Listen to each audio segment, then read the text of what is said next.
This is a special edition of Nevada Newsmakers with host Sam Shad, a no-holds-barred political forum. Now, from the Nevada Newsmakers broadcast headquarters, here is Sam Shad. And welcome to Nevada Newsmakers today. There's a quote from Chuck Hagel that says, anyone who's not in detox is rumored to be a candidate. That could apply to the governor's race in 2006. When we come back, we'll talk to State Senator Dina Titus, who's declared her candidacy. We'll be right back. Nevada Newsmakers, brought to you in part by the Tahoe Reno Industrial Center, the world's largest industrial park, the resort at Red Hawk, and the Peppermill family of casinos. High-tech companies demand perfect world amenities. They require clean, reliable power, state-of-the-art fiber optic communications, and clean water sources. In a perfect world, companies would have immediate access to rail and interstate freeways. There would be 4-lane expressways that shorten shipping times and provide convenient commute routes for valued employees. Well, the future is now, and it's here. Welcome to the Tahoe Reno Industrial Center, the largest industrial park in the world, building economic prosperity for Nevadans. When making your decision as where to play golf, consider the resort at Red Hawk. You know you have made the right choice the moment you arrive. The friendly staff welcomes you to our award-winning pro shop. You know you've made the right decision on the first tee. The Lakes course is in the best condition in years. You know you've made the right choice after you've played 18 holes. The resort at Red Hawk, the right choice. Nevada Newsmakers is sponsored in part by the Nevada Beer Wholesalers Association. As an employer, did you know you can be held liable for negligent hiring? A background screening by Employer Links can uncover criminal records, like alcohol and drug convictions. It can verify the applicant's education, driving records, and professional licenses. Employer Links can check civil records, registered sex offender records, and Social Security fraud. Hiring the right person shouldn't be a gamble. Call Employer Links. Employer Links, protecting your investment. I tell you, John, this industry has really changed. Tell me about it. You seem to do pretty well last year. What's your secret? No secrets. Although I'll tell you something. The smartest thing I did was sign up with Pro Group Management. Really? Yeah, they do workers' comp, right? Yeah, their services are great. And get this, they saved me 30%. I've heard they saved others 50%. That works for me. Pro Group Management. Finally, workers' comp that works for you. And now, back to Nevada Newsmakers with Sam Shad. And back on Nevada Newsmakers, we begin our interview with State Senator Dina Titus, who yesterday and today has been declaring that she's officially in the race for governor of the state of Nevada. Senator, during the legislative campaign, there seemed to be some underlying level of contempt between your faction and that of Richard Perkins, the Assembly Speaker. You're both running for governor. Because that started so early, do you think that your campaign against Mr. Perkins for governor could turn into a real smackdown, mudslinging kind of campaign? Well, no, absolutely not. In fact, right now, I'm the only declared candidate on the Democratic side, and I'm the front runner on the Democratic side. So I'm not worrying about who else is getting in the race. I'm just going forward. We had a great day yesterday announcing in Douglas County. We've got some important issues to talk about. That's what my race is going to focus on. Grassroots, door knocking, listening to Nevadans to see what the problems are, and sharing in what their dreams are. Well, now, you've been in the state Senate for a long time. Don't you already know what the problems are? I know what some of the things are that need to be done, but I think that government needs to get back to basics. It's kind of like education getting back to basics. And one of the basic things is getting out all over the state, every corner of the state. And part of it has kind of been ignored for the last decade. So I want to hear some specifics because, you know, government governs best where it's closest to the people, and that's who knows best how things will work. Well, don't you think that Jim Gibbons has been very close to rural Nevada over those past years? Well, I think he's been in Washington most of those years. Senator, if you're elected governor and if our economy keeps moving as it is, would you consider a tax cut? I don't see any need for taxes right now. You know, you're asking me to speculate about a hypothetical. I'd rather talk about what's going on right now. The economy is good. Nevada's moving forward. We need to figure out how to become a real economic powerhouse, but also hold on to the things that we hold dear here in Nevada. What about this Taxpayers' Bill of Rights? It looks like that's coming down the pike. Will you support that? I don't support that. I think that's a Colorado solution for Nevada, and it's a Colorado solution that's not working. And let me ask you this. If you ran a business, would you develop a business plan that locks in without a vote of your customers that you couldn't change? I don't think that's a good way to do business. It's not a good way to run government. We spoke to an economics professor from the University of Colorado on this which will air later on this week on this program, and he said the only real problem that they had with Tabor in Colorado was that they didn't have a rainy day fund. And Carol Villardo on this program suggested if we had 10% of the state budget in a rainy day fund, that she also would support a Tabor amendment. Well, you're going to find people who support that, I'm sure, and I think that's fine. I think a better way to look at the state policy is to be flexible.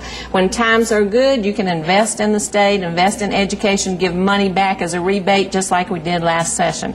When times are not so good, you tighten your belt, you eliminate things that you don't need, and you find a way to be more efficient and more effective. But you don't put something in place that's inflexible and doesn't allow you to respond, and that you can't change without another election. Senator, some of the most powerful females in the Democratic Party, talking Barbara Buckley, Frankie Sudell Papa, Sheila Leslie, are all siding with Richard Perkins in this gubernatorial race. Why isn't there more of a solidarity among the Democratic women? Well, I haven't heard any endorsements official from anybody, much less from those women. I work well with those women. But, you know, this race is not about gender. This race is about issues. This race is about what I bring to the table. It's about my being a fighter for Nevada.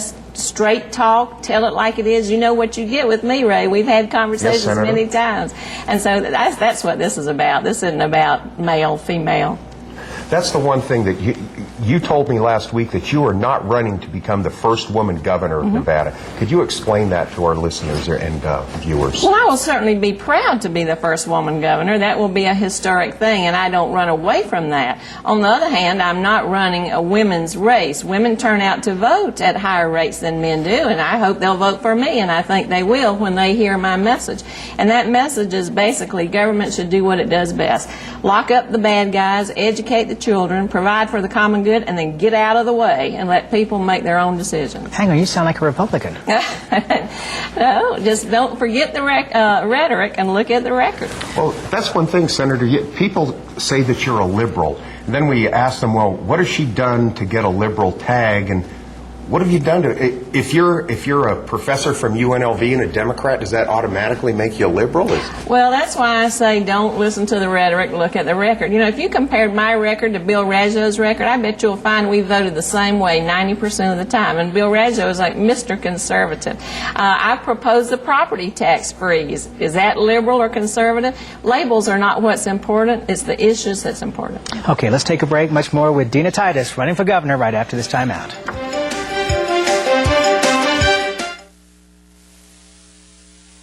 For a videotape copy of any Nevada Newsmakers program, call 775-857-2244. The tapes are $20 each, including shipping.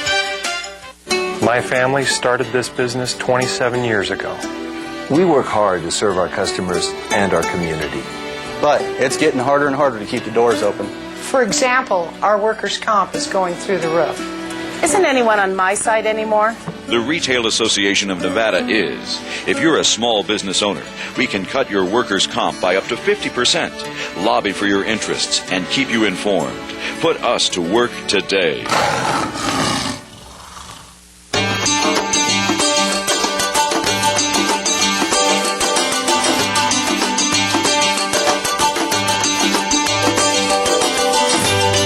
Many of the materials we rely on every day come from the ground, and modern mining technology brings them to us cleaner and safer than ever before.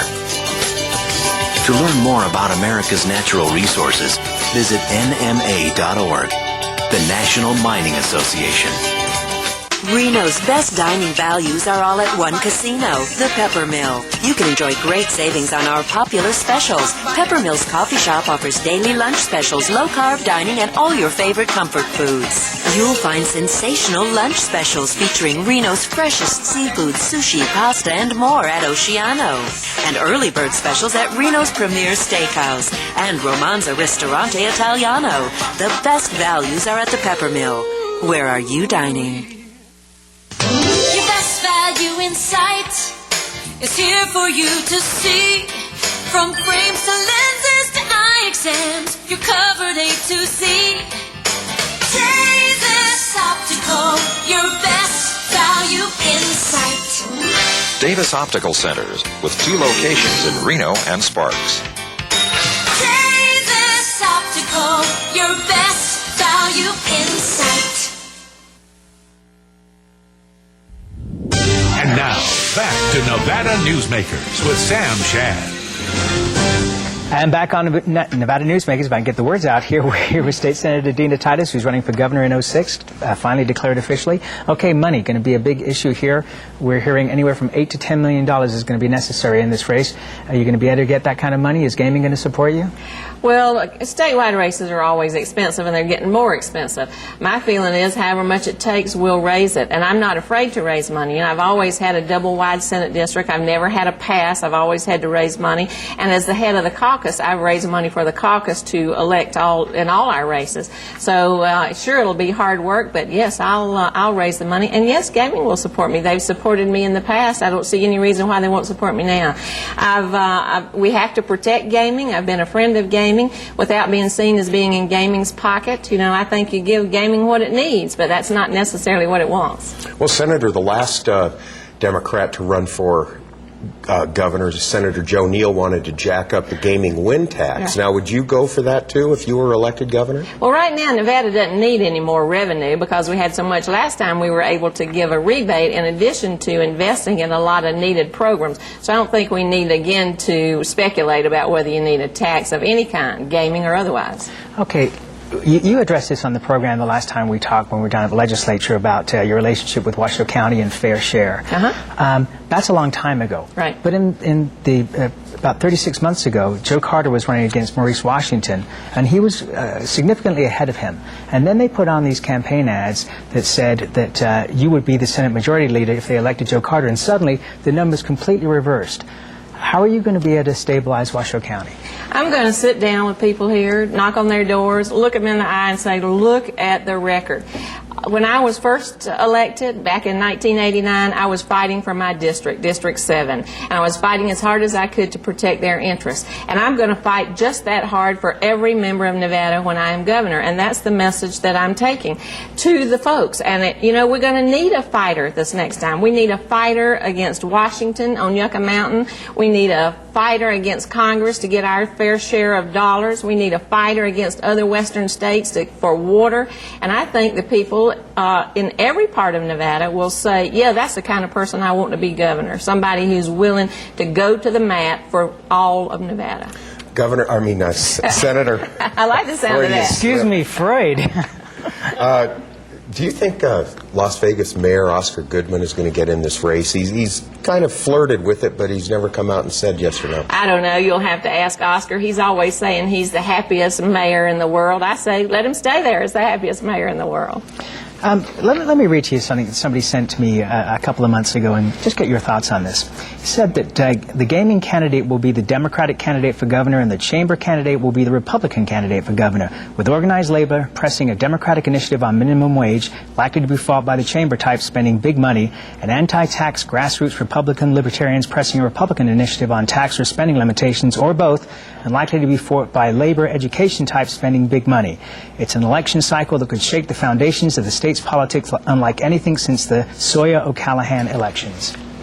Well, I think it's going to be a lively election, and the more people who are in it, the better, because that's good for Nevadans. They get to hear all sides of the issue, and they get to hear some real debate. We haven't had a lot of real debate in this state for a while, so I think that's good. I think that they want an election, and the voters will be the ones to decide. There will also be some ballot questions this time that I think will bring people out, because they'll be interesting, whether it is minimum wage and marijuana may come back. Who knows what will be on the ballot, but that always draws attention. So I'm ready just to be part of that mix. And I think to say that the chamber is opposed to gaming is just too simple. Gaming are members of the chamber, and maybe that's a mistake. They've pitted one another in the battle, against each other. Maybe we all need to come to the table and talk about what's good for the future, not be these labels or not be these struggles. I don't think state government should be a struggle between the rich and the poor, or the north and the south, or the urban and the rural, or the chamber and the gaming. We're one Nevada. Every Nevadan matters. We all ought to be working together to move this state forward. And I should point out that that's the Las Vegas Chamber of Commerce that we were referring to. Senator, you're talking about the future. In the future, if the economy is still running hot, would you consider a tax cut? Well, Ray, you keep asking me to speculate about things. I can't speculate, but who would have ever dreamed that we would have had as much money this time because the economy would have rebounded? George Harris, there were a lot of people out Well, there weren't a lot of people, but Bob Beers throws numbers around. He can calculate, so you can make statistics tell you whatever you want. But the economic advisors of the state did not anticipate that the economy would have rebounded as quickly as it did.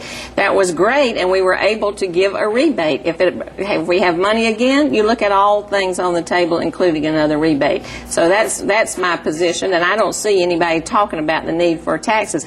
And all the time I've been in the legislature, from 91 to 2003, you didn't have to raise any taxes. So, you were in favor of this ring around the valley for Las Vegas to contain growth.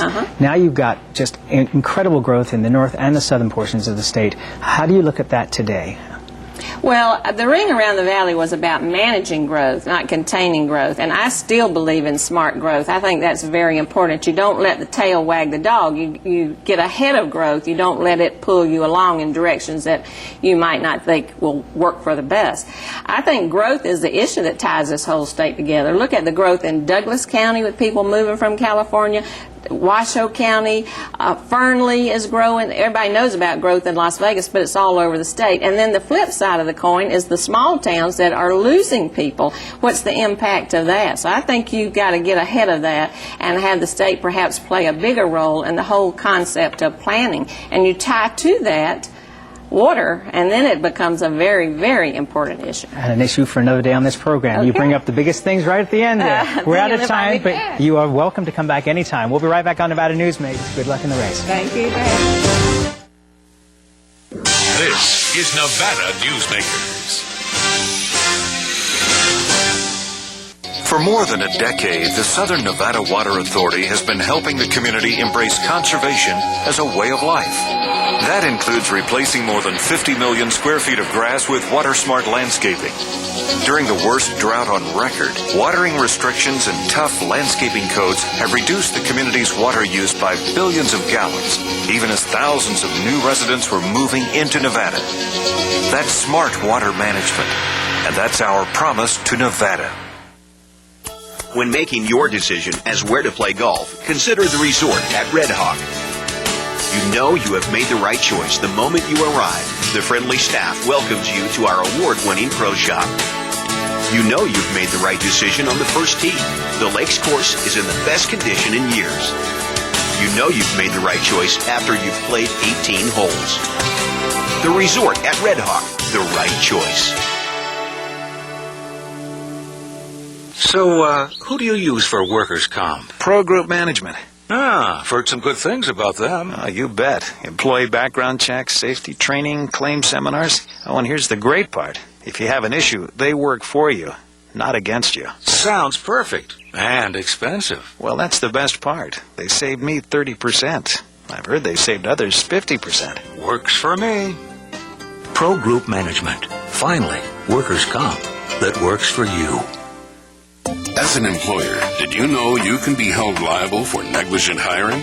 A background screening by Employer Links can uncover criminal records, like alcohol and drug convictions.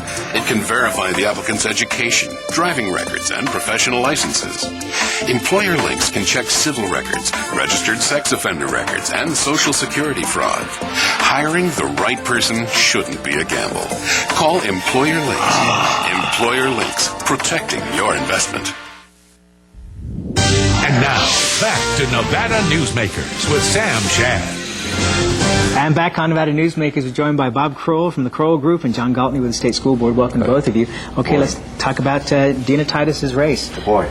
Wow. What do you want to know about Dina Titus's race? Well, First of all, I find it interesting, whenever a politician says, I'm going to go out and talk to the voters and find out what they're thinking, when they've been in office for many, many years in a position of power in the state, shouldn't they already know what the voters are thinking? Well, probably, there's some truth to that, but on the other side of that, I think that most voters want people to come out and hear what they have to say, and that's just good, responsible government, going out and talking and listening to what people say. I mean, politicians don't have all the answers, and people know they don't have all the answers, so you want to go listen to them. You want to go listen to what the people say. Well, we want to see them, we want to touch them, we want to know that they're people just like we are. So I think basically she's approaching this appropriately. I'd like to say that I think this lady is a very charming person in a lot of ways, and in the last session, I think she was the Democrat force in that building. So I think she knows an awful lot about what the people of Nevada want at this point. It may be more symbolic to go out and touch the flesh than it is in reality. This lady has a very strong contact. I've been a registered Republican for years, but I have a deep respect for her. So John, you're saying that she maybe outwitted Speaker Perkins through the subliminal campaign that went on through the legislature? That's a fairly strong phrase, outwitted. I think Perkins seemed to disappear late in the session. I don't know whether the workload or the overwhelming nature of the session got next to him, but for the most part, I thought Dina was there. She knew her numbers. She had listened to the people. She had a very strong grasp of the issues that were going into the closing days, and she was a force in the legislative session. Perkins seemed to be overwhelmed to a degree by all of what was going on. That's just one person's opinion, but maybe I think it's more than one. Well, Bob, what's your opinion on that? Well, I didn't get that sense. I think that the Democrats, my own take is the Democrats came out of the legislative session pretty high. I mean, I don't think there were any losers in this last Republicans or Democrats.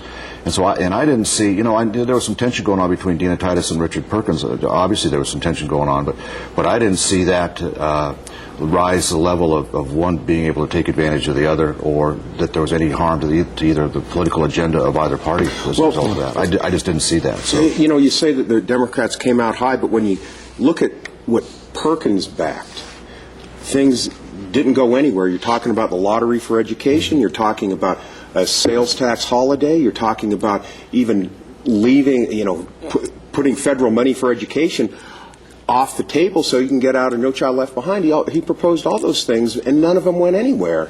Well, it's true. You can look at the glasses being half full and do that, but on the other side you walk out of this legislative session had property tax relief for folks. It had a rebate, and a lot of that was driven. The ideas behind that and the mechanics behind that, a lot of that was driven by the Democrats. And you can talk about what bills were presented and what bills and didn't get done, but at the end of the day, a lot of the big bills had a lot of the imprints of the Democrats. Wait a minute, the rebate, as I recall, the Democrats didn't want to give that money back. They wanted to go into education.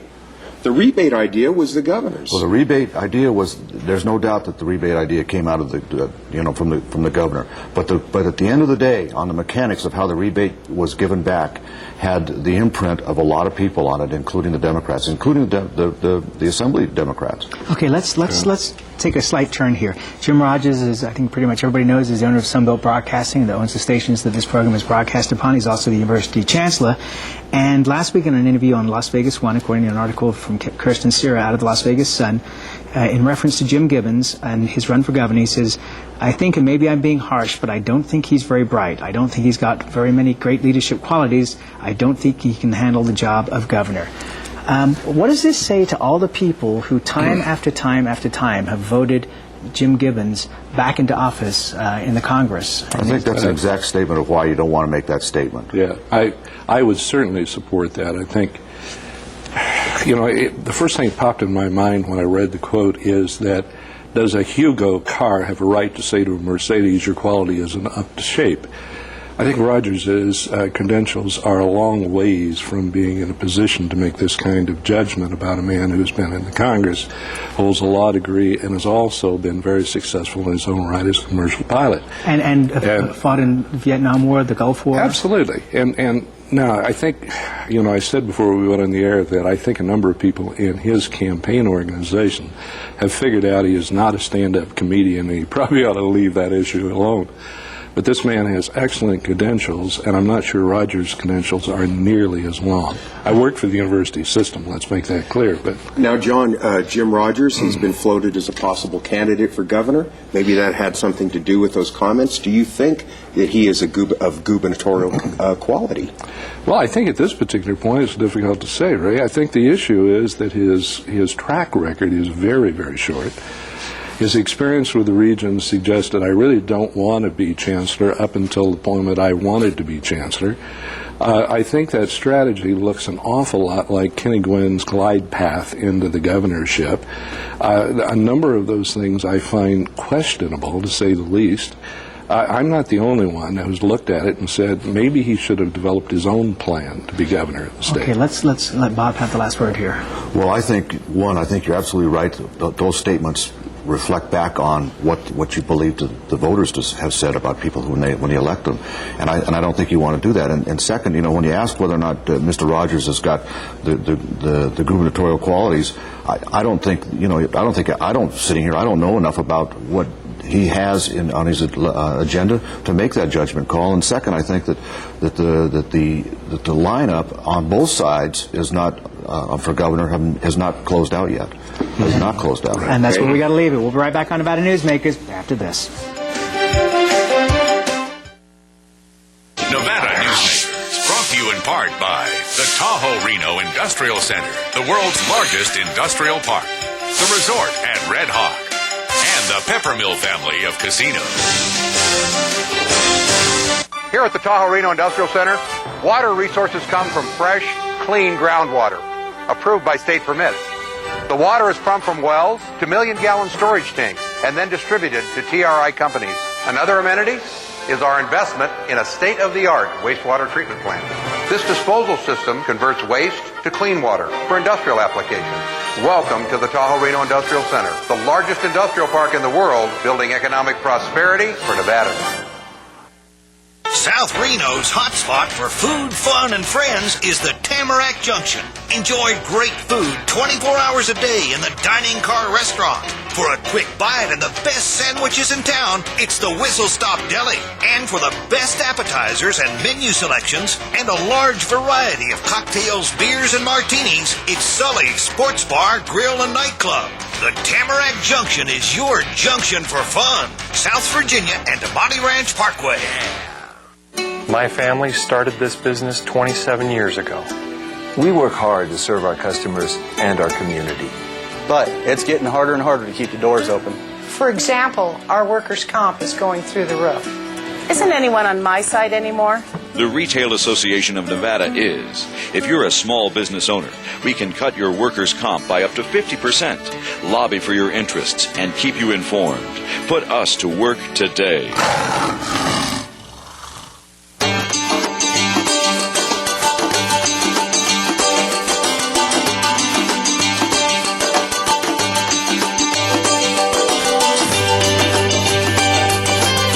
Thanks to an ongoing commitment by America's mining companies, more than 2 million acres already have been reclaimed.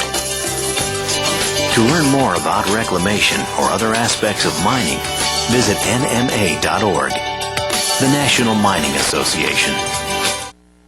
Watch Nevada Newsmakers online at nevadanewsmakers.com. See ya. See ya.